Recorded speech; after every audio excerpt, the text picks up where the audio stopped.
അല്ലാഹുവിന്റെ റസൂൽ സ്വല്ലല്ലാഹു അലൈഹി വസല്ലം തങ്ങൾ ആരാണ്? അസീസുൻ അലൈഹി മാ അനിത്തും, നിങ്ങൾക്ക് പ്രയാസം വരുന്ന കാര്യങ്ങൾ നബി സ്വല്ലല്ലാഹു അലൈഹി വസല്ലം തങ്ങൾക്ക് സഹിക്കാൻ കഴിയില്ല.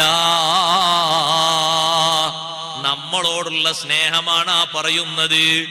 ഉമ്മത്തിനോട് ഇത്രയധികം സ്നേഹമുള്ളൊരു നേതാവിനെ എന്റെ പ്രിയപ്പെട്ട സഹോദരങ്ങളെ, സഹോദരിമാരെ, വേറെ കാണാൻ കഴിയില്ല.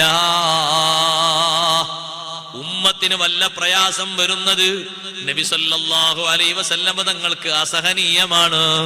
അതുകൊണ്ടല്ലേ ഹദീസുകളെ കൂട്ടത്തിൽ ലൗലാ അൻ അശുഖ അലാ ഉമ്മത്തി, ലൗലാ അൻ അശുഖ അലാ ഉമ്മത്തി, എന്റെ ഉമ്മത്തിന് പ്രയാസം വരുമെന്നൊരു പേടി എനിക്കില്ലായിരുന്നുവെങ്കിൽ ഞാൻ അത് കൽപ്പിക്കുമായിരുന്നു, ഇത് കൽപ്പിക്കുമായിരുന്നു. കുറെ കാര്യം നിർബന്ധത്തിൽ നിന്ന് തങ്ങളങ്ങ് മാറ്റി നിർത്തിയത് നമ്മൾ പ്രയാസപ്പെടുന്നവരാകരുത് എന്ന് ചിന്തിച്ചിട്ടാണ്. വിശുദ്ധ റമളാനിലെ തറാവീഹ് നിസ്കാരം പോലും ആ നിലക്കല്ലേ തങ്ങൾ സ്വകാര്യമാക്കി വെച്ചത്. 3 ദിവസം പള്ളിയിൽ വന്ന് നബി സല്ലല്ലാഹു അലൈഹി വസല്ലം ഇശാ നിസ്കാരം കഴിഞ്ഞിട്ട് വീട്ടിലേക്ക് പോയി. പിന്നെ തിരിച്ചു വന്ന് നിസ്കാരം തന്നെ നിസ്കാരം.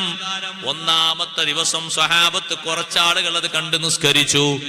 2-ാമത്തെ ദിവസം കുറച്ചുകൂടി ആളുകൾ കൂടി.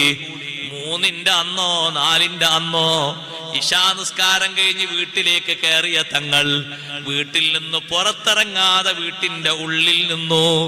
പാതിരാത്രി വരെ സ്വഹാബത്ത് പള്ളിയിൽ ഒരുമിച്ചുകൂടി.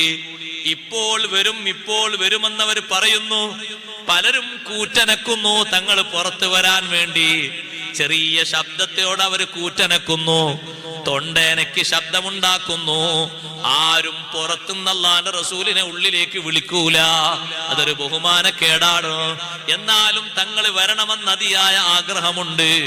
സുബ്ഹി നിസ്കാരത്തിന് വന്നപ്പോൾ തങ്ങൾ പറഞ്ഞു, നിങ്ങൾ ആവേശം ഞാൻ കണ്ടിട്ടുണ്ട്, ആളുകൾ തടിച്ചു കൂടിയതും മനസ്സിലായിട്ടുണ്ട്. നിങ്ങളെ ആവേശം കൊണ്ട് ഈ നിസ്കാരം ഫർലാക്കപ്പെടുമോ എന്ന് ഞാൻ പേടിച്ചുപോയി. ഫർലാക്കിയാൽ നിങ്ങൾക്കൊന്നും വരാനില്ല, പക്ഷേ നിങ്ങളെ ശേഷവും എന്റെ ഉമ്മത്തിൽ ഒരുപാട് ആളുകൾ വരാനുണ്ട്. അവർക്കിത് സഹിക്കാൻ പറ്റിയില്ലെങ്കിലോ, അവർക്കിത് കൊണ്ട് നടക്കാൻ പറ്റിയില്ലെങ്കിലോ തങ്ങളത് ലഘൂകരിച്ചു പോയി.